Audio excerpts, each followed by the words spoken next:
Kaya tayo mga ama, impluwensya tayo ng ating asawa at ating mga anak. Mga kapatid, impluwensya. Walang mag-impluwensya sa ating anak. Ang impluwensya ng ating anak dahil sa ating pagkaama. Tayong mga ama, kailangan may turo. Wala na mga apostol, wala na mga propeta, sino ang magturo ng ama?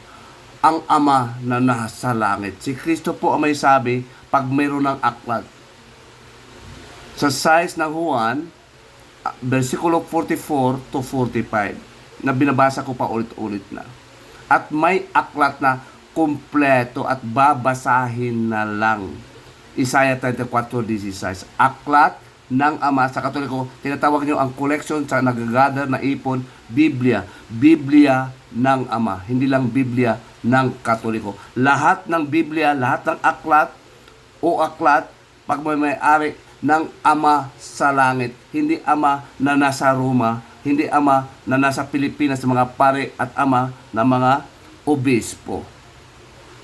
Titingnan natin ang history ni John Doe. At ito po'y willing siyang isi-share, kaya isinishare niya sa Facebook. It is intended to be broadcasted and to be shared by all to all people, even around the world, that is accessible to the internet. Pamulutan na natin ng aral ang tungkol sa mangyayari sa mga anak, lalo na maging mga ngaral na kasalanan po ng ama, na pamungkahi mo sa galit ng Diyos ang aral kalaban ng Diyos. Kalaban sa kalooban ng ama, kalaban sa kanyang batas. At every violation of the law, kasalungat sa gusto ng Diyos, sa utos ng Diyos, ay kasalanan.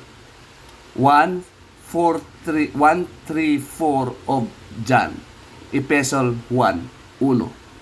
At ito ngayon kapatid, napakagandang halimbawa, kasi CFD siya, nakadibati ko no. So ibig sabihin, itong taong ito, mayroon ng karunungan sa SDA at sa iba't ibang reliyon, naging Katoliko, from Catholic, naging SDA, at pati Muslim, gusto siyang konbertihin, at iba't ibang reliyon, na sinasabi niya, nakumberte siya sa paghanap ng Diyos ng totoo. Hindi po siya nakaroon ng legal interpretation. Siya lang po ay philosopher. Kapareho ng mga theologian. He is just an advocate of theological teachings of the church magisterium, of the Catholic priests and Catholic bishops, and the highest among all bishops is called the Santo Papa of Rome. He is still a bishop. Ito po'y turo na bilang ama, ako ay ama, na naintindihan ko ang kalooban ng ama na nakasulat sa kanyang aklat, na utos ng mga apostoles. Anong unang propetang nakasulat ay binibigay lang sa kanila ng anghel ng ama. Pero itong utos na natanggap ng mga apostol na Israelita din, ay utos na tinuturo ng Espiritu ng Ama na nanahan sa kanilang puso. 2:3 chapter at verse 2 to 4. At Hebreo 8, versikulo 8 hanggang 13. Nilagyan ang utos ng Diyos sa kanang isipan at sa kanang puso bago na mga apostol isinusulat ito. Sa Acts chapter 1 verse 1 to 2, ang pagbigay ng Diyos ng Espiritu ng utos sa kanila, mga apostol. Yun po ang hula na nanggaling sa sinusulat ni Jeremias na utos ng Diyos. Ang Diyos ang nagtuturo kay Jeremias ng Ama na isulat mo ito. Magkaroon ako ng covenant, ituturo ko sa kanila. Ang testament ito, mga utos, ilagay ko sa kanilang puso at patawarin ko sila.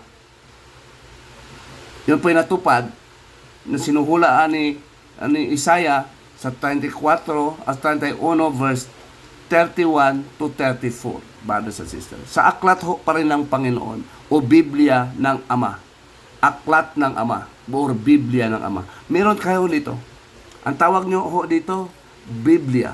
Ito po yung aklat. Magandang balita, Biblia. So ang magandang balita, si Kristo yung nangangaral ng Ebanghelyo na appointed by God with the Holy Spirit ang mangaral pala ng Ebanghelyo, Gospel of God. Mabasa rin sa Romans 1, versikulo 1, at mabasa rin ang Gospel of Christ sa Romans 1, versikulo 16. So, ang Gospel of Christ is Gospel of the Father. Hindi sila magkaaway.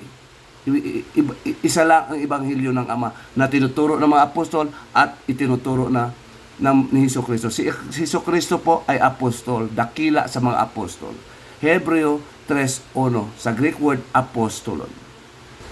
Sila po, unang-una si Kristo, mga apostol, nakatanggap ng Espiritu na nanahan sa kanila para magturo ng kalooban ng Ama, kalooban ng kaharian.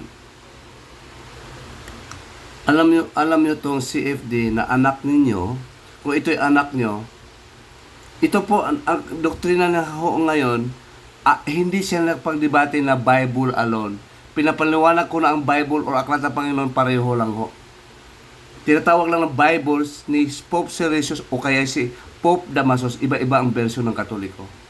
Pero aklat ng Panginoon at pareho ang laman, yun po ang ibig sabihin ng Bible ng Ama.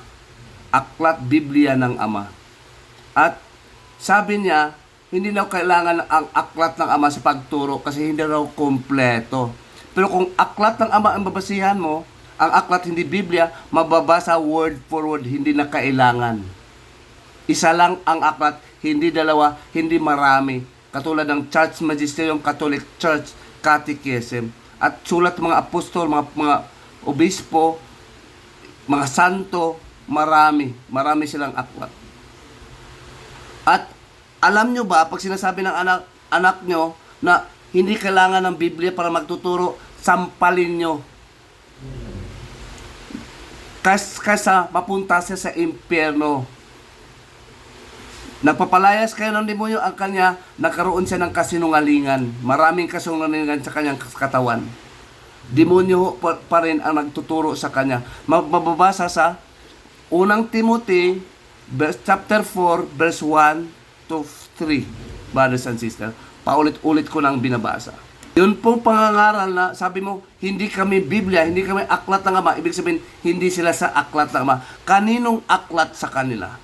Ang babasahin, hindi aklat ng Ama. At ang sumusulat, hindi mga propeta at hindi rin mga apostol. Mga theological lang at mga history at Wikipedia ang kanilang reference, pati Google. Marami na, maisusyo natin kapatid. Kakain lang mahabang oras ko, isusyo natin lahat. At sinasabi ko ito, mayroon po tayong ebidensya. Kasi kailangan sa korte, kung gusto niyang ipailan ako ng kaso sa pagsisinungaling, mailitaw ko ang ebidensya. Kasi ako nag-aral ng legal interpretation. Kailangan may ebidensya ka para objective, hindi subjective. May basihan ka talaga, hindi baseless. Kung ikaw humusga na walang basihan, yun po ay allegation na. Yun po ay paratang. Pag mayroong ebidensya, yun po ang husga. Tayo po yung humusga kasama ang Espiritu kahit anghel pa sa langit. Binabasa ko na sa Korinto ang mga basihan. Paulit-ulit in these previous videos.